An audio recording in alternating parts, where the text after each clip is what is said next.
Hello, everyone, and welcome to the NARSA weekly update for the week commencing Monday, the 2nd of August 2021. I can't stop smiling right now for this week's edition. It's Gary Gillen here, and I'm your host for this week's edition. And I'm pretty sure you all had an absolutely stunningly fantastic week and weekend with our championship winning team starting off the season with a bang and everyone else already chasing us at the top of the league table. You have to love weeks when our supposed biggest rivals get papped out of Europe before the domestic season even starts. Then on the weekend, we do our job and the mob from the east fall to what used to be their trademark party trick and lose a last minute goal to fall to defeat away in the nation's capital. I'm sure you're the same as me in that your phones were lighting up when Hearts scored the first. Then it went a wee bit quiet, and then at the very end of the game, the explosion of delight, or could I say timplosion of delight, when they made a mess of it at the end was just absolutely brilliant and compounded with their former goalie, who they gave away for free, making a couple of worldly saves to start their season off with an even bigger and gigantic flop than we were maybe even hoping for or expecting. Happy, happy days, folks. In keeping with the new section that I introduced last week of what Gaz got wrong last week, it appears that I actually didn't get anything wrong per se, but it was pointed out to me that I say in particular quite a lot. So I'm not very conscious of doing that, and I don't listen back to the pods, but I think it's probably along the lines of what that means for NARSA in particular or something like that. So I will do my best to change things up a wee bit and keep repetition to a minimum, and in particular on these pods anyway. See what I did there? And for the folks that are providing that feedback, thank you very much for providing the feedback. I know what it's like when you listen to people and some stuff ends up grating on your nerves, and all I would say to them is keep it up, and it must be great to be perfect like you, I guess then, eh?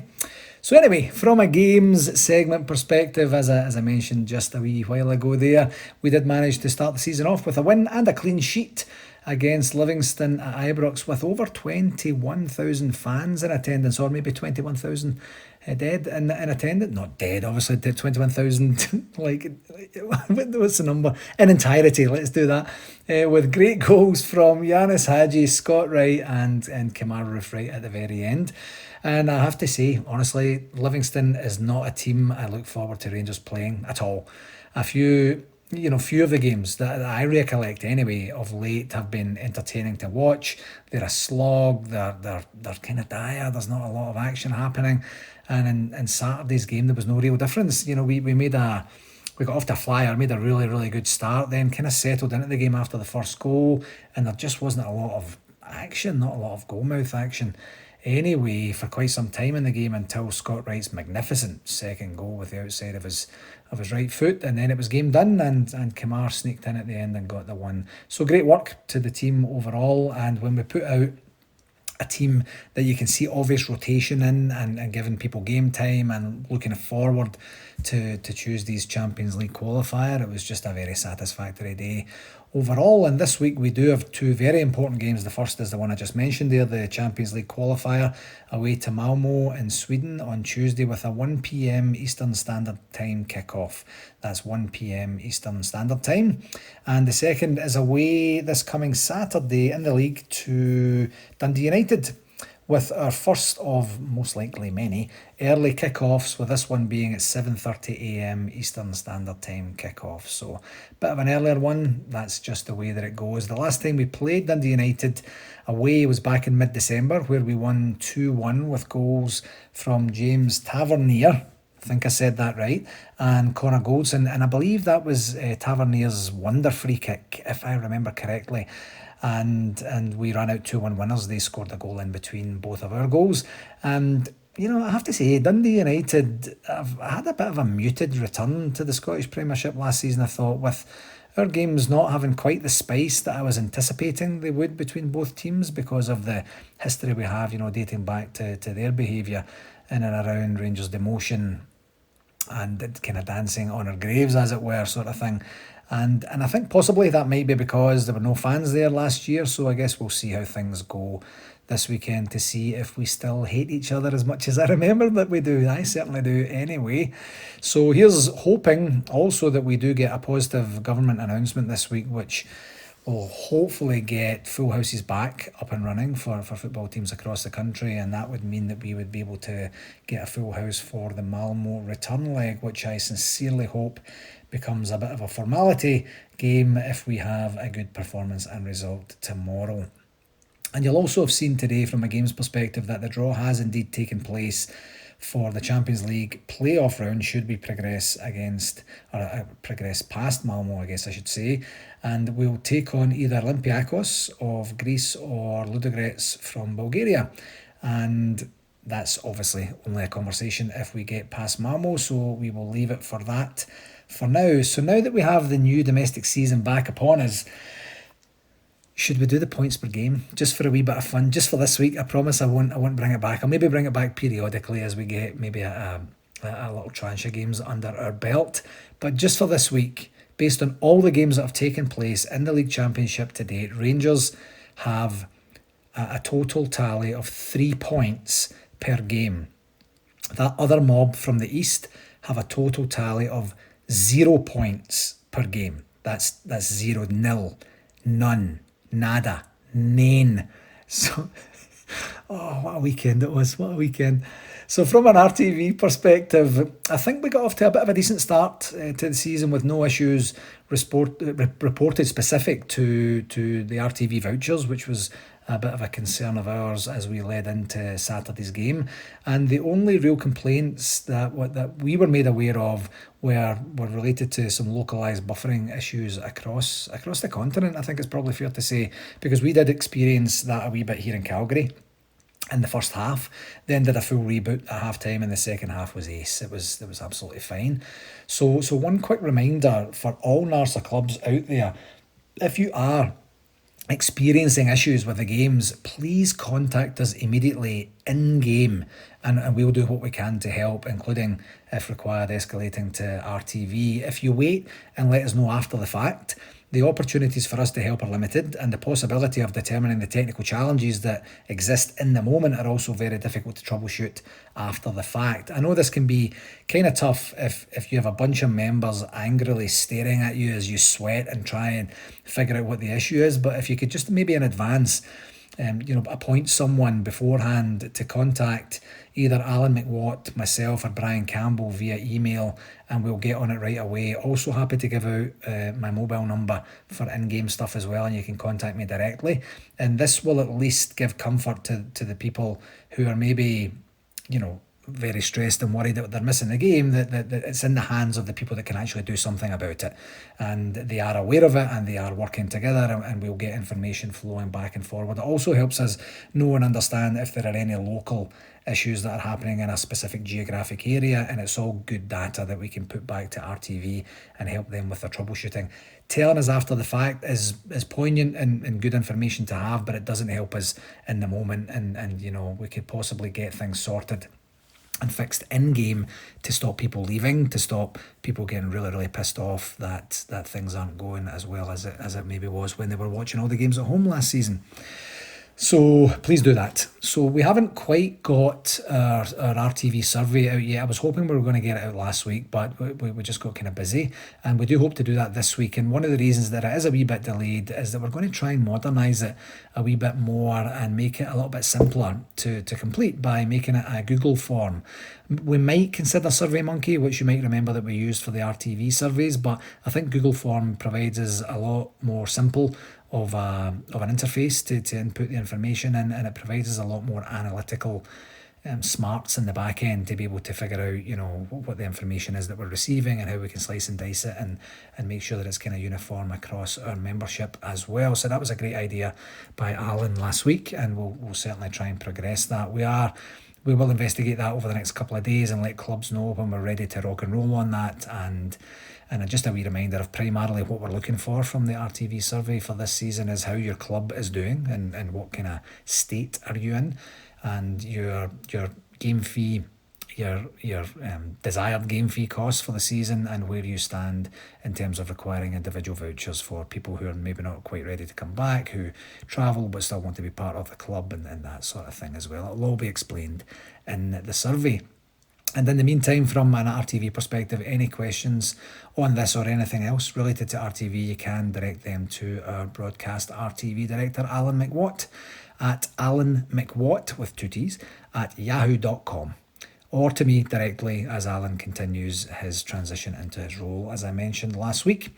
And one thing I did forget to mention, I think it was a couple of shows ago when we actually did it, but we did compile the Rtv survey results that we had collected at the end of last season, or maybe in the close season, and we did send them to RTV in their collated form, and we reviewed them as a group on one of our planning meetings with David Melvin from RTV a couple of weeks back. So the conversation went well. It's interesting to see what David took from it and what we were kind of taking from it as well, and it was fairly similar to be honest, which I think is a good thing. So we will package up the summarised version of the survey results and get it out to the membership so that you can see where we landed on the topics that we covered. And with almost 100 responses, I was really happy with the percentage of participating folks in there, because of the folks that we did that was over a third, well over a third actually, of people, and typically we don't get that much feedback from our membership, so to have well over a third, probably pushing on to almost a half sort of thing, and that was great. So please keep that coming, and thank you again for the information that was shared.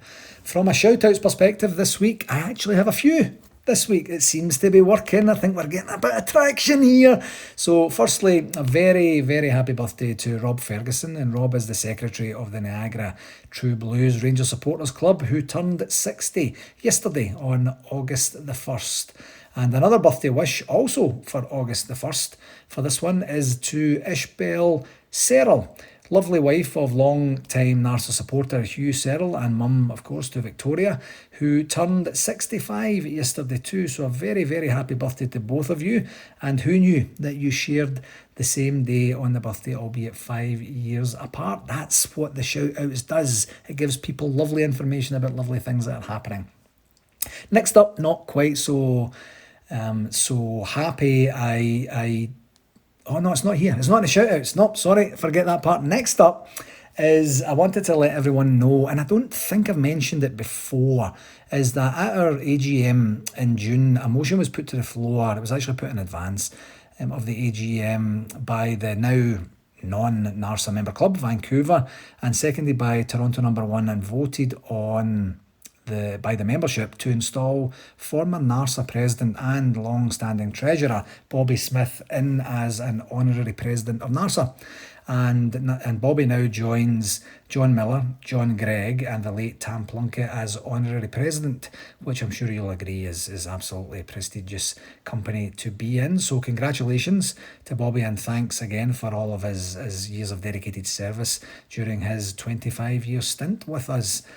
And finally, from a shout-out perspective, I wanted to thank my nephew, Paul McLister, for taking his 4 wee ones, all completely decked out in their new Rangers home gear, to see my dad Ronnie this past Saturday before the home league opener. The photo Paul shared with us is an absolute peach. They're all just kind of mauling my dad, and he's just kind of sitting in the middle there, all with the home kit on, as I said. And I did talk to my dad roughly about 4 or 5 hours later, after we got through the day, and he was still buzzing from the visit. So brilliant memories for everyone involved, I'm sure, and thanks again for doing that, Paul. And I think good things come to good people. Paul also managed to get selected in the season ticket ballot for the game, and had the privilege of being there to see it all unfold live on day one. So not a bad day overall, Paul, eh? Thanks very much.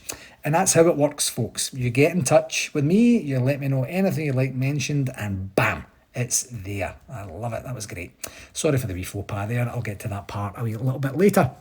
From a convention perspective, the update this week is that we did review the floor plan that was received on the reception style layout for the Thursday and Friday, and we did get back to the hotel to ask, based on that particular layout, how many people would comfortably fit in there, and they confirmed actually just yesterday on Sunday that it would indeed fit the 3,000 people in there comfortably. So as I mentioned last week, visually the layout looks like something that would be workable, as I know the typical culture on both nights is people manoeuvring and moving around the room, coming and going, standing around in groups and that sort of thing.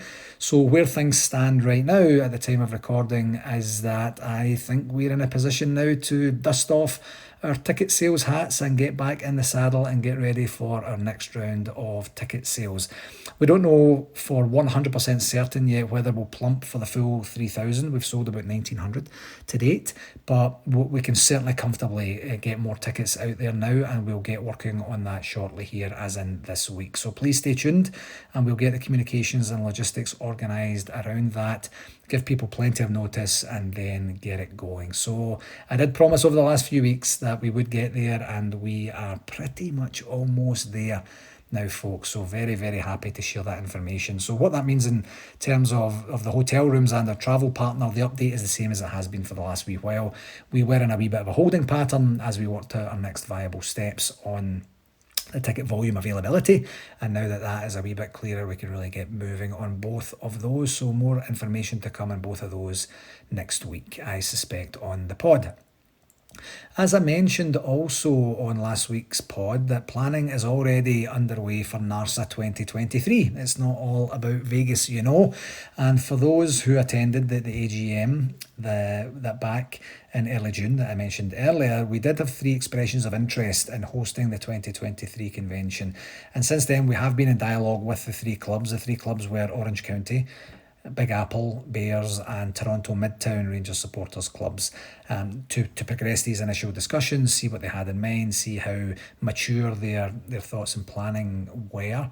And with only one formal bid being tabled and discussions with the other 2 reaching kind of natural conclusions, the result is that I am very happy to tell you that Toronto Midtown Rangers Supporters Club has been selected as the host club for NARSA 2023. So that is great news. The location will be downtown Toronto on the first weekend in June 2023, and we will get started in earnest now with the proper planning for that. So congratulations and huge thanks to Andy Burnett and his team at Toronto Midtown Rangers Supporters Club for stepping up to host. And to top it off, it's also the club's 25th anniversary in 2023. So I can't think of a better way to celebrate by giving yourself hundreds and hundreds of hours of work and headaches and heartache to get going and organise a very successful convention. Thanks again, Andy, and we will be in touch, folks, with the logistics of that as we move forward over the coming months. And one final plug from a convention perspective on the frequently asked questions. If you have any questions on the convention, please visit the website, look at the frequently asked questions, and if it's not answered there, please by all means get in touch with me and we will do our very best to get you the answers that you need. From another business perspective, this week we did indeed have the transition meeting with the Treasurer transition meeting with Sandra Hawthorne and Alec Grant, Brian Campbell and myself this past Saturday morning after the Livingston game. And we now have the basis of a transition plan in place, and we'll be sharing documentation and ideas with Alec over the next wee while to get going on that in earnest. So thanks again to all the folks for taking the time on a Saturday. It's always a wee bit easier and better to do it when Rangers have just won. And this is the part that I fluffed my lines on earlier. Just before the meeting, we did receive some bad news that the George Davison Sarnia branch Rangers Supporters Club has decided to close their doors and cease to operate as a club. Unlike Vancouver, we have been in dialogue with the Sarnia leadership for some time to see if there was a way that we could help them to keep going, and for right now it doesn't look promising. Scotty McDonald, the Sarnia treasurer, had explained that they're now down to 5 members, 2 of which work away and out of town and aren't around very much, and coupled with that, the other 3 members are retirees and struggle a wee bit with the technology. So a little bit unfortunate, in fact very unfortunate, but understandable based on their current situation. I am still trying to get some dialogue with the folks there to talk about options that we have, instead of completely ceasing the operations and ceasing more so their NARSA membership, that we could look to some sort of suspension of the membership or or something that doesn't involve fully cancelling. So more about that when we get a chance to chat with the folks down there, because there are options if you give us the opportunity to talk. And speaking earlier of Vancouver, and I did mention last week, or maybe it was 2 weeks ago, that the Downtown Club were looking for a new venue. I am very, very happy to let you know that now the only official NARSA club in the city has indeed secured a new home, and the Downtown Vancouver Rangers Supporters Club will now be located at Relish the Pub, 888 Nelson Street, Vancouver. So that is wonderful news. We'll get the NARSA website map updated with this information. So if you are in town on game days, you'll be more than welcome to join Fraser and the folks down there for some Rangers merriment. And congratulations to the whole club for persevering and getting the new location secured. And I truly do hope it's a success for everyone involved. And I, for one, can't wait to hop over to the city for a visit sometime and support the new digs and get to see everyone again. So congratulations again, and thank you for keeping the NARSA presence going there in the city. I did manage, from an interview perspective, I finally did manage to chat with Andy Gray earlier today. Actually, it was just to talk through our endeavour to get him formally nominated to the Scottish Football Hall of Fame. And as it always is with Andy, it was fun, candid, informative and very entertaining. So we will get that interview packaged up and put out a little later in the week for everyone, most likely Thursday. I imagine that we'll get that out just to kind of break up the week a wee bit. And I am still hopeful to have Rangers' very own communications director, David Graham, on for a quick chat and just go through how things have been going for him. I did try to get that last week. I couldn't make the time. It wasn't David's end.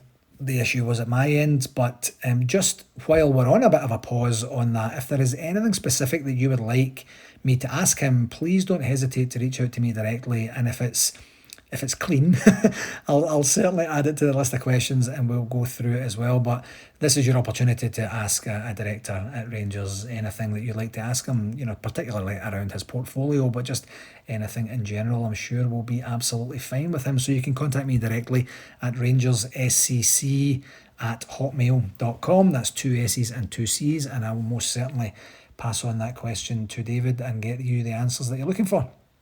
From a communication perspective, this past week, firstly, Brian Campbell and myself met with Rangers Supporters Liaison Officer Greg Marshall in what will now be an ongoing series of meetings in the calendar to help us basically dialogue with each other, inform each other on progress and items of common interest. And the main things that we covered on Wednesday, it was this past Wednesday morning, was that Rangers are going through a bit of a ticketing experience reassessment to increase supporter satisfaction around ticketing, because I know that folks that are in the ticketing game back home do get mightily frustrated with the way that things go and the somewhat archaic way that the tickets are still procured and they're redeemed and things like that. And and coupled with the meetings with NARSA, the club are also trying to get structured regular meetings with various fan groups across the world, including obviously, of course, in the UK and Scotland in particular as well, so that Greg can package all this stuff up, provide information on wins, on fails, on opportunities for improvement, on ideas for consideration and things like that, and that he can provide that feedback fairly consistently back to the hierarchy at Rangers Football Club. So it went very well. The update that we had provided him was that we would like to be, as NARSA, be part of the ongoing Rangers focus groups that they hold when they're talking about kit launches, endeavours that might be of interest to the supporters, anything that goes. And Greg confirmed that we will be part of those conversations going forward, which is great.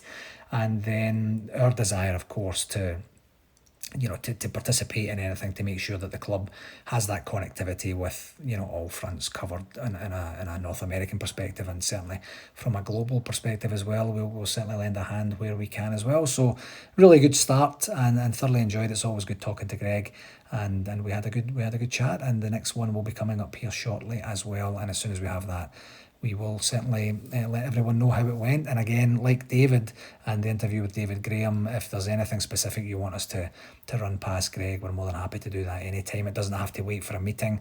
There's something, we have a group WhatsApp with him as well, and we can ask questions pretty much real time as well. And secondly, you'll have seen last week that Rangers captain James Tavernier, I still struggle with this, wrote an open letter to both season ticket holders and the general population of Rangers fans, because it was also posted on the Rangers website, discussing the fact that the team will continue to take the knee before every game this season to continue the fight against racism. And he explains it all in the article, and we will post the article in the blurb for the pod this week as well. You can go and check that out if you haven't seen it already. And you might have heard this past week that our friends at Heart and Hand, the Rangers podcast, have invested in becoming official media partners with Rangers Football Club as the club continues to evolve how it engages with the media. And to that end, I did manage to sit down with my good friend and friend of NARSA, of course, and MC for NARSA 2022, David Edgar, yesterday afternoon to give us his angle on how this all came about, what it is, and how it could help shape media in the future. And here is what David had to say. Hello everyone, and welcome to a very good friend of NARSA and also MC for the NARSA 2022 gigantic convention in Las Vegas, Heart and Hand's very own David Edgar. David, once again, thanks very much for joining NARSA today. You are here to give us a little bit of a rundown on the most recent announcement of Heart and Hand taking the opportunity to become official media partners of Rangers Football Club. Can you tell me a little bit more about what exactly that means? Yes, I certainly can, my friend. Thanks for asking me on, and it's always great to talk to everybody at NARSA, and they've played such an important role in us even being in this position to be able to do this. So there's something really appropriate about me getting to talk to all the Bears across Canada and North America, because it's we've always had such a committed following over there. So basically what it is the club have changed the way that they're doing media from now on, and that is that they want to partner up with various different media organisations with regards to providing them with content. So it will no longer be a case that every media company can just go into Ibrox, free of charge, and go to press conferences and get interviews with the manager and all of that kind of thing. What Rangers are doing is that they want people to invest a little bit of money into the club, and then they want to provide you with almost a sort of tailored service for that. So I think initially at first, the way it was spun, by the people in the traditional media was, you're charging us for access. You're charging us just to get into your stadium. And some might argue, Gary, that that's a perfectly understandable thing to do anyway. But it's not that. And I thought, well, I'll keep my mind open till I actually sit down with Rangers and see what their pitch is. And when they sat it down, and the way it was put across to me is, it's not about keeping a hold of things that you already had, although that is a part of it, of course. It's about Rangers saying, for this you will get, and you'll be able to bring better content to your listeners. So from my point of view, it's the fact that we are going to get exclusive things that won't appear to anyone else. Well, that's good for Heart and Hand. That makes Heart and Hand that wee bit more special. So that's good. But here is probably the fundamental reason that certainly I was behind the concept, is that Rangers give me the time, and all the other organisations, but they give us time of their employees on their dime. Rangers are paying for Steven Gerrard to do the 100 hours plus of media work he does a season, for the players to do all of that. And when they're doing that, that's time that they're not working for Rangers, but Rangers are still paying the money for it. So I can totally understand that when people like myself, people like newspapers, take that content and then go and sell it and don't put any money back into Rangers, I don't think there's anything wrong whatsoever with Rangers saying, we'd like some recompense for this. So morally, I think I was right. I was like, yep, fair enough. And then it just came down to a question of whether we at Heart and Hand could afford it. This particular season we can. I don't know if that'll be the case next year. You know, I think the last 18 months has taught us anything. It's not to look too far into the future. But we were in a position to do it for season 21-22.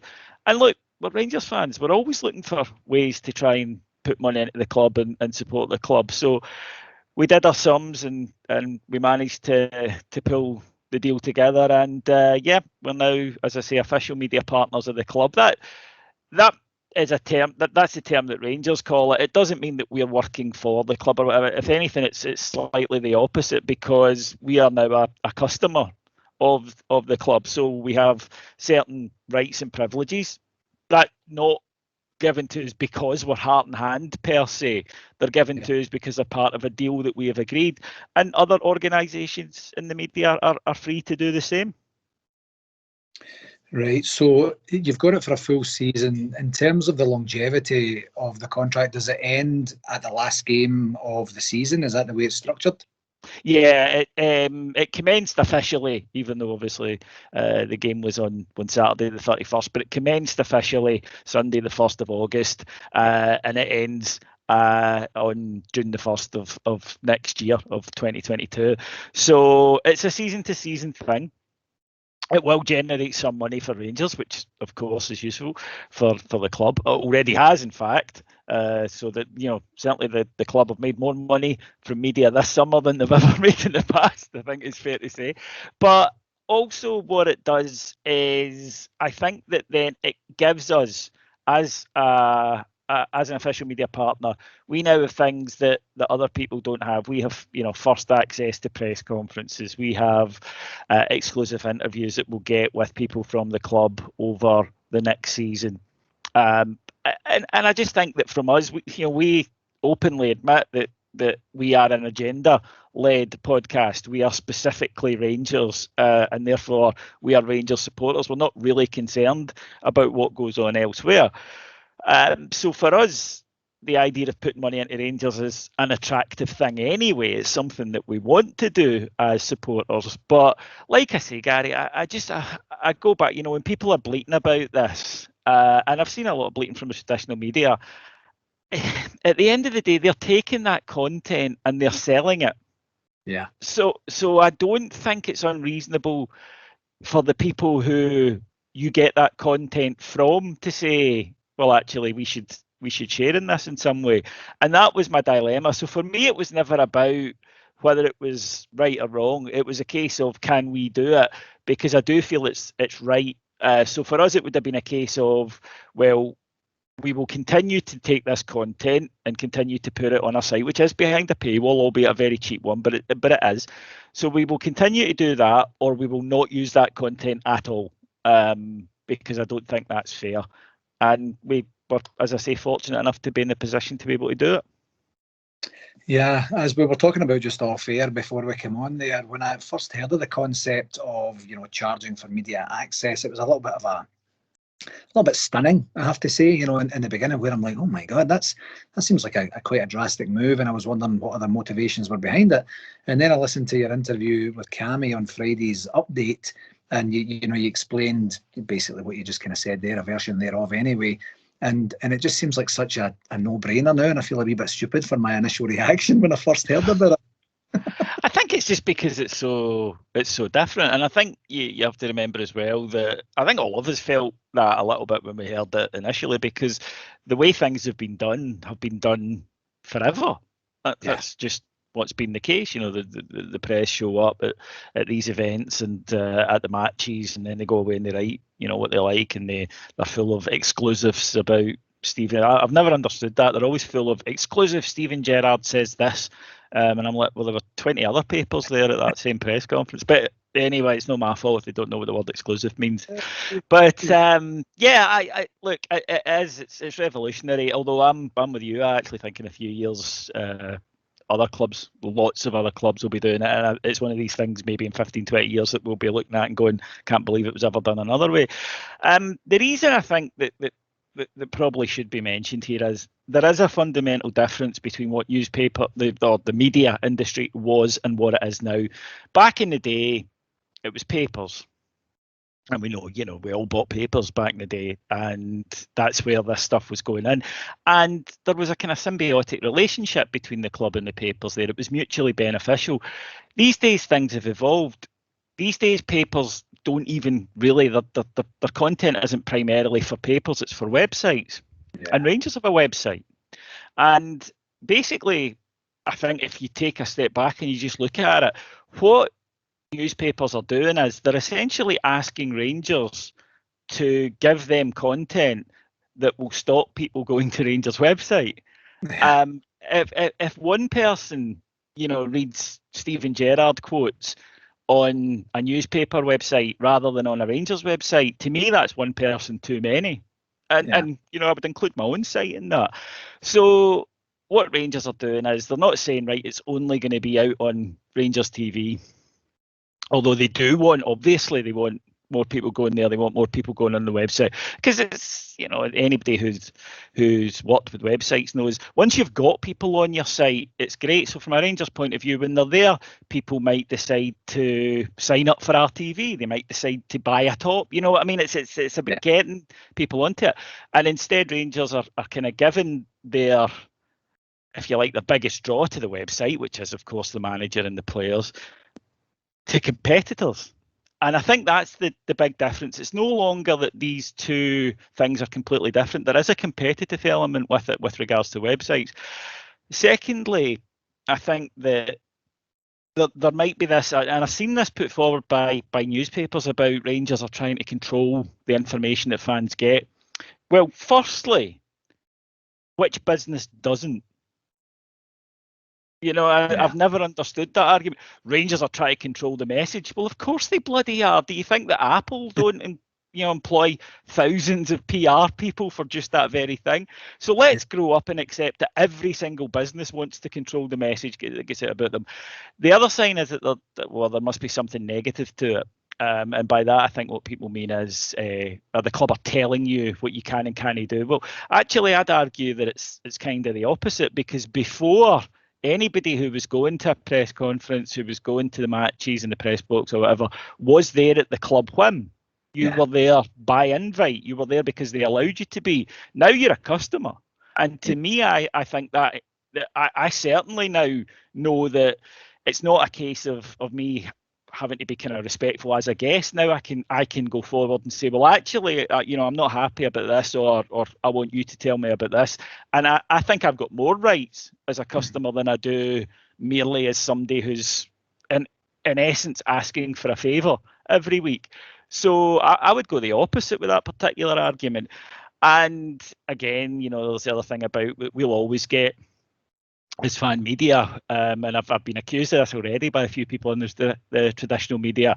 They'll say stuff like, well, aye, but the problem is with you're not going to say anything bad about the club. And I always say, well, no, I'm not going to say anything unfairly bad about the club. If the team are honking, I'm going to say Rangers are honking. Of course I am. It would be stupid not to. And thankfully, it doesn't look as though we'll be in this position for a long time. If I felt we needed a change of manager, I would say, we need a change of manager. All of that's perfectly fine, and the club don't have a problem with that. What I won't do, and what other fan media don't do, is we don't ask questions trying to trap someone into saying something that makes a good headline. That's a fundamental difference. We are not there looking for a story, because to us as Rangers fans and to our listeners as Rangers fans, Rangers is the story. So an interview with Steven Gerrard, quotes from Steven Gerrard or James Tavernier, that's spicy enough to us. We don't need it to be, manager slams referee or manager complains about other manager. So we don't ask questions in that regard. We tend to just ask stuff that we're interested in, and that I think is a healthy development. In terms of, I'm ever going to turn around and say to Steven Gerrard, your tactics were rubbish today. What the hell was that about? No, I'm probably not, but I wouldn't do that regardless, in all honesty. I think you've got to be just respectful to people, and I think that would cross a line. Yeah, exactly. And that actually brought on to a really good question that I was going to ask. Does it place any restrictions on what you can or can't produce in terms of content based on the content that you've managed to gather as part of this agreement on the Heart and Hand Net?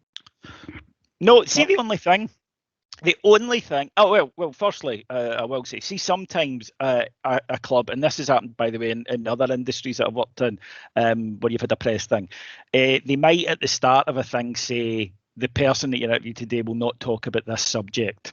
Yeah. And then it's up to you if you want to continue the interview or not. But the only times it's happened since I've been covering Rangers through, the press thing in the last year, has been that Rangers might have said, well, we've released a statement about the SPFL, so the manager won't be taking any questions. And you can still ask that. You can still say, well, what do you think about the SPFL? But what will happen then is that PR person will say, we refer you to the statement. So you basically just waste your own question. So that's kind of the only restriction I think that's ever been in place, and that's a fairly common one. Rangers have never said you can't ask about this, you can't write about that, to me anyway, and I don't believe they would do it to other people. If you write or say something that they consider to be untrue or unfair, then they'll challenge you on it. But they do that with every club does that. If you write something that is they think is completely nonsense, but again, you need to split that. That's not opinion, because opinion is obviously your own thing. It's more about factual things. Like if I was to say, a silly example, but still, if I was to say Rangers beat Livingston 2-0 at the weekend, then they would say, well, actually, no, Rangers beat Livingston 3-0. If I was to say I thought Rangers weren't very good on Saturday, then the club won't say, well, you're wrong, I thought we were very good, because that's an opinion. So that's entirely down to you. So no, they don't place restrictions on you in terms of, as I say, what you can and can't ask. Certainly not, as I say, maybe it's happened to other people. I don't know, but it hasn't happened to me. And as I say, I've sat in now, probably about 50 or so press conferences, and I've never heard anybody told, don't ask. Occasionally, somebody might ask something that is, and this is where, again, it's a PR person's job. They might be asking a question that's trying to frame a headline or get a certain response, and if that's the case, the club, will ignore the question. But again, that happens at every press conference I've ever seen. But nobody sits you down before it and says, here's a list of things you better not ask about. That. That's never happened to me. And again, then just in terms of your reporting itself, your opinion is your opinion, and at the end of the day, the market kind of decides that. If I'm sitting here right now, Gary, reporting a load of bullshit about Rangers and saying that Rangers are rotten just now, and we're no good enough, and we need to do this and that, nobody will listen to me because they'll know I'm havering. Yeah, exactly. And in terms of this may be a question for the future, I'm not 100% sure, but do you foresee any material changes to the subscriptions and tiers and content delivery and costs for existing subscribers to the Heart and Hand network? Well, certainly not now, no. Again, that was, and people are so kind on Heart and Hand that the amount of people that have got in touch with me to say, put the prices up, or I don't mind paying a bit more, and that's lovely. But again, this was just a decision I thought we had to take, by us, for us kind of thing. I thought we had to make it. But don't get me wrong, I've already said to you, it's beans on toast at the Edgar household for the next 2 months. But it is paid. That's the thing. So at least it's done. It's out the way. But no, we've been going for 4 years and we haven't had a pay rise yet. A pay rise, a price rise. I'm not. I don't know. It's never been something I've been hugely comfortable with doing, but it might change in future, as we get a kind of bigger staff. But in terms of like immediately putting on a levy saying, well, look, we've got this, so therefore you have to pay more. Nah, that I don't think is fair. And it's not something I'm particularly interested in doing at the moment. As I say, down the line, because costs are clearly higher in 2021 than they were in 2017, we might have to look at it. But even then, it wouldn't be for, across the board. We would look at working out a good way, a fair way of doing it. I'm just... The point of Heart and Hand isn't to wring it every single penny out of the people who are listening. It's maybe just me, me. I'm quite simple. I quite like, I live in my house in a I buy Rangers tops really, and that's my extravagance. So I don't want to, it's just not me. I don't think that we'll ever be that type of thing where it's all about let's maximize revenue and let's have a meeting to, it's not the point of it really, is it? Yeah, exactly. So in terms of, infrastructure, if I could use that word in a very broad term here, is the Heart and Hand network, the podders, equipped literally in all senses of the word to fulfill the obligations of the partnership arrangement? Is there anything else that you have to do now?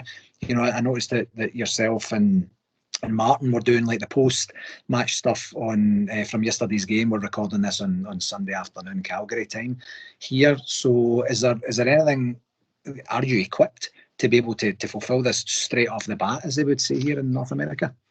Yeah, we are. Again, look, well, here's the thing, right? After you sign the contract, you pay the money, there's nothing you have to do. Right. There's a lot of stuff that I want to do. But, I mean, as far as Rangers are concerned, if we don't show up or turn up at press conferences, then it's less work for them when you think about it. They're not going to, they've got the money and they're not going to complain. It's fine if it's like booking a hotel and not staying in it. The hotel are quite happy. But no, in this instance, in terms of equipment, I've invested in that over the years. So, we have as good, I would argue, better actually, having attended some of these press conferences, equipment than any of the the so-called more traditional media partners. Technology is a huge benefit to us in that regard, Gary, because I think, as anybody tell you, you go into a thing and everybody's doing things on their phone with various attachments and whatnot. That's what your investment is. But technology's evolved at such a rate that you can do interviews and whatnot really quickly. What we'll, again, it's in terms of, do we have enough people to cover everything? Yes, we do. Do we have, as I say, the equipment? Yes, we do. But there's no, there's no obligation for us to do anything. What it does allow us to do is, obviously, we can attend the games. Now that's not that big a draw, because all of us are season ticket holders. Yeah. So, we can attend the games anyway, hopefully this season. But we certainly, even in the ballots, because there's about 40 of us who contribute regularly to Heart and Hand, we've had people in it. We would have had people at the Arsenal game, the Real Madrid game, the Brighton game, and then the Livy game. So it's not about that. If I wanted a really glamorous season ticket, I would have, got one in the members' lounge for a lot less money than I've paid here. But it does, let us into the press conferences. And that's a good opportunity to be able to put questions that come from real Rangers fans. And I know that because people will ask me, and that's a lot of the time my questions at press conferences come from, listeners that have said, could you ask him about this? Or, here's a general subject I'm interested in. So in that way, I think that we kind of provide a conduit, a direct conduit into these press conferences, and I might not always express them as clearly as I'd like to, or as clearly as the listeners might say, but I at least know then that supporters are being represented at these. It'll get us, one-on-one interviews with people at the club that will be purely Heart and Hand. They won't appear. They will be an exclusive. If any newspaper journalist is listening, that's what it means. It appears in one place. So that'll be good, because that'll be something that the listeners will get for their subscription at Heart and Hand that they won't get anywhere else. Yeah. And I think as well, on top of that it kind of allows you to be able to bring things from the club to the listeners. We have a good relationship with the club. And it's the weirdest of things, because people try and sometimes throw that against you, and they say, you're too close to the club. I'm a Rangers fan. Yeah. I want them to win things. I want them to win everything. So you're right, I don't try to be confrontational with them. If they do something I don't like, I will say it. I think that's the thing, that people sometimes assume that, you wouldn't criticise them. But they're a football club. They expect to be criticised. They're used to criticism, Yeah. They won the league without losing a game last season, and then the first misplaced pass in Saturday you heard off, so the idea that they can't take criticism, I find a little bit strange. But yeah, it means that we can ask them things. Now, they don't always tell us, and I wouldn't expect them to. I'll give you a good example. I always ask about a transfer rumour that looks, from it, there might be something in. Yeah. And the vast majority of the time, they will say, no comment. Actually, they'll say, Davey, you know better than that. Yeah. We don't talk about this, right? And then every so often, and it's generally a no, they'll say, no, we've got no interest in that guy. And then I'll come out and I'll say to people, Rangers say they've got no interest in that guy. I don't think that's a bad thing. Yeah. Any newspaper can ask Rangers that. Does it mean that Rangers might be a wee bit more likely to talk to their media partners than they are to talk to non-media partners? Probably. Yeah. Again, to me, that just makes sense, doesn't it? And I think as a media partner, I think I've got a right to expect that. But there's no guarantee on that. That's the thing. There's nothing. They won't say we guarantee to talk to you every day about transfer rumours. That's not the case. But I think that having a good relationship with them is a positive thing, because otherwise, if you get into a position where you don't have a good relationship with the club, then I think that helps to, fuel kind of some of the scenes we're seeing at Celtic at the moment. If I mean by that you believe that the people running the club are good people, which I do. That doesn't mean I agree with everything that they do, yeah. But it does mean that I don't think they're evil. And having seen this club run by people that I did think were evil, that does mean that I probably am, prepared to give them a wee bit more slack, because I certainly don't think this current board of ours would allow Rangers to get into the state that Celtic are in. I don't. That's not to say they haven't made. I remember when they went to try and get Derek McInnes as a manager, which was a decision I wasn't too happy about in the first place, and then they didn't even get him. Yeah. And I absolutely savaged them for that, because it was embarrassing. So they make mistakes, but I can handle mistakes, not too many of them, but I can handle a mistake from people who I think are trying their best. What I don't think I could handle at Rangers is, and I think I've proved this in the past, are people who I think you don't have the best interests of this football club at heart. But that's a different thing. So yeah, I mean, we'll continue to complain about bad performances. We'll continue in my case to moan about certain players should be getting game time, and that's allowed. That's fine. That's good. But all of this is designed, the way I see it, Gary, I suppose I'm whittling on here, and I apologise to our listeners for that, but here's how I see it. It's an opportunity to put money into the football club that we love, and then to get exclusive stuff that our listeners will like and that will benefit the business that I run. I've got to be honest and say, to me, that looks like a win-win. Oh, 100% it is. Yeah, 100% it is.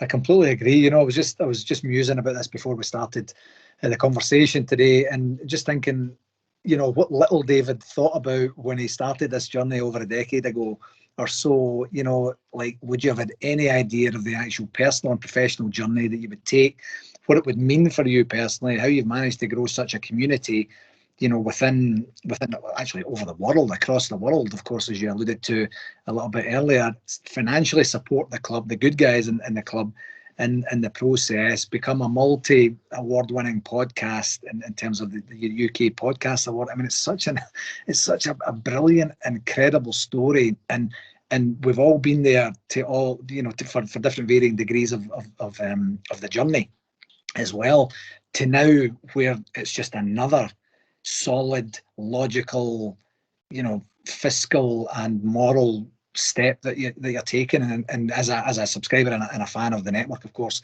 it feels great to be part of that. It really does. And so congratulations to you and everyone else for the foresight to get it going, the foresight to roll with the punches and do what you had to do over the years to get to this spot that's really essentially created an absolute wave change in media.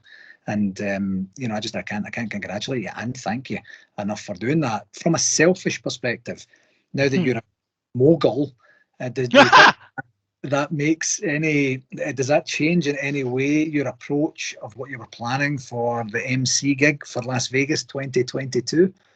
No, it certainly doesn't, and I'll tell you why.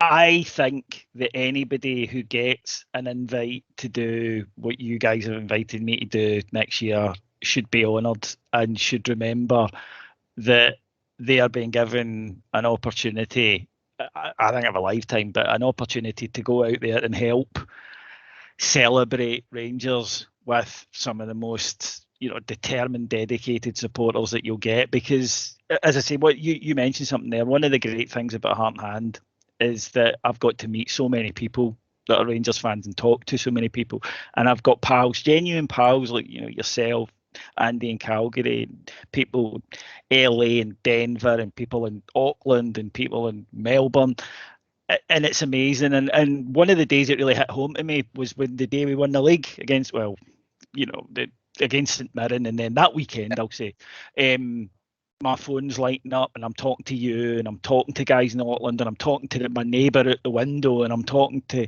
my dad down the road, and I'm talking to a guy in London, and I just thought, my God, this is enormous. This is a world tour club. Look at this. So for me to be able to go there and there'll be all these people there who get up at stupid o'clock to watch Rangers all through the banter years, got up at stupid o'clock to watch Kevin Kyle, kept the flag going, kept the flag flying, just kept believing. And I'm going to get a chance to, stand up in front of them. And it's like when I was there a few years ago for it, it's like I need to make sure that I entertain them. I need to make sure that this goes smoothly. I need to make sure that they enjoy this, because they've given me a chance to do this. And you have to have the respect for that. And I think if anybody was to not demonstrate that, they shouldn't get the opportunity, because I think that, to me, it's just such a humbling and genuinely, I think it's something that you should take a wee step back and just go, and appreciate it. So the other thing is about doing this. The best thing about doing this is it's very hard to get your head swollen, because there are thousands of us, and it just happens that I'm maybe, with Heart and Hand, I'm maybe a wee bit more towards the centre of it, but it doesn't make me anything different or special or improve, because as special or interesting as you might think you are, you look around and you think, well, God, he's really talented, and God, she knows what she's talking about, and God, he's been to so many games, and nobody knows more about Rangers than this chap, so it keeps your head in the ground, or keeps your feet in the ground. It keeps you remembering that you can only ever be a tiny wee important cog in the machine that is Rangers, the way that we all are. Every single one of us, we all play a part, but we're no more or less important than anybody else. The thing that's important is the football club. The thing that matters is Rangers FC, because it was there before we were all here, and it'll be here a long time after we're gone. So no, I can't. I mean, I really can't wait. I got married in Vegas, so it'll be nice to actually go there this time and have some fun. Rather than God, she'll not hear this, so I'm all right. But so there's that. Obviously, it's an amazing place to go and visit. I strongly suspect, Gary, that we will be turning up as champions to celebrate, and I think our football team has gave me the right to be confident. Might be wrong, but I'm not going to be. By the way, we will, and the chance to be there in the sunshine with untold numbers of other Bears singing, dancing, partying, saluting the champions. Nah, man, that's the kind of thing you remember, when you're standing at the pearly gates waiting for it to get shouted in, I think. Exactly. Well, this has been brilliant, David. I can't thank you enough once again, and this has been very informative as well. Just to give a wee bit more of the background and the story behind how it all came about, and what we're going to enjoy as we go forward. So, one last very, very quick question. This means that I'm going to get Steven Gerrard's mobile phone number from you, doesn't it? You would think, but the court have been insistent. You know, here's the thing, right? You become an official media partner, and everything's good and rosy until you shout up at his window in the middle of the night, and then suddenly you're the bad guy. It's just no fair. But listen, you're probably with the greatest Rangers manager of all time. So yeah, very good. Yeah. That's it. A very good close personal friend, Sir Walter Smith. So I think, quite frankly, you've been lucky enough for one lifetime. I agree, and that's actually Stephen's number from Walter. That's a great idea. You're onto something, my friend. Thanks a million for taking the time. Mate. Always great to speak to you, and take care, and good luck for the forthcoming season. You too, pal. Thank you. Really enjoyable and interesting stuff from David there, and hopefully now you are more informed. You might also have caught Rangers Managing Director Stuart Robertson's interview on Rangers TV last week, where he goes through a variety of topics, and he does indeed touch on the club's side of the equation for the change in media strategy as well, and the desire to essentially gain commercial revenue from the club's intellectual property. And again, I will put a link for this interview in the blurb for the pod this week, and I would encourage you to check it out if you can.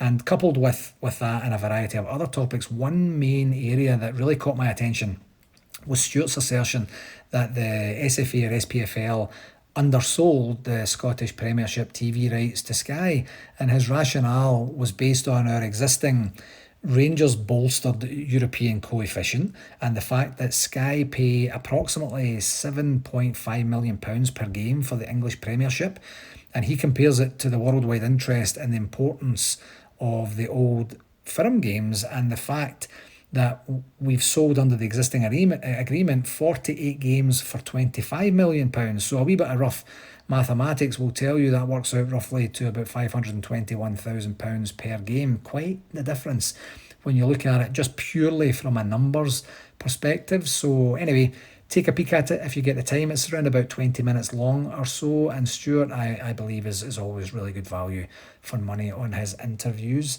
And you can check it out for yourself. On the UEFA goal of the season front, I'm kind of delighted and a little bit torn, a little bit disappointed to let you know that our very own Kemar Roof finished third in the overall standings for UEFA goal of the season. Hopefully everyone took the time, the few seconds that it took to get the votes in last week. I'm a bit biased. I think he should have won it, but I guess I'll settle for third on this one occasion, and the subsequent positive publicity that comes with that for both Kemar and for our beloved club at the same time. We do still have to organise our NARSA giveaway for the 2 tickets very kindly donated to the Manager's Dinner for either March 3rd or 4th, 2022 in Glasgow. We will try and get on that this week. We did have a bit of dialogue in our group there just last week, but we never quite managed to bring that to fruition. So we'll get there, we'll get it organised, and we will get hopefully some lucky winners organised with some dream tickets to go and see my best pals perform on the stage. So a wee bit of a longer one this week, folks, with the inclusion of David's interview, and please do look out for the Andy Gray interview a little bit later in the week, where you will hear him on record offering me a place to stay for the Qatar World Cup next year. That's kind of what I think I heard anyway. You can be the judge once you listen to the interview. That will do it for this week, my friends. As always, thank you very, very much for taking the time to listen. Please do share it with whomever you think might enjoy it. And until next week, take care. All the very best. Here's to two great results for the team in the Champions League and the league. And we will chat again next Monday. All the very best. Cheerio.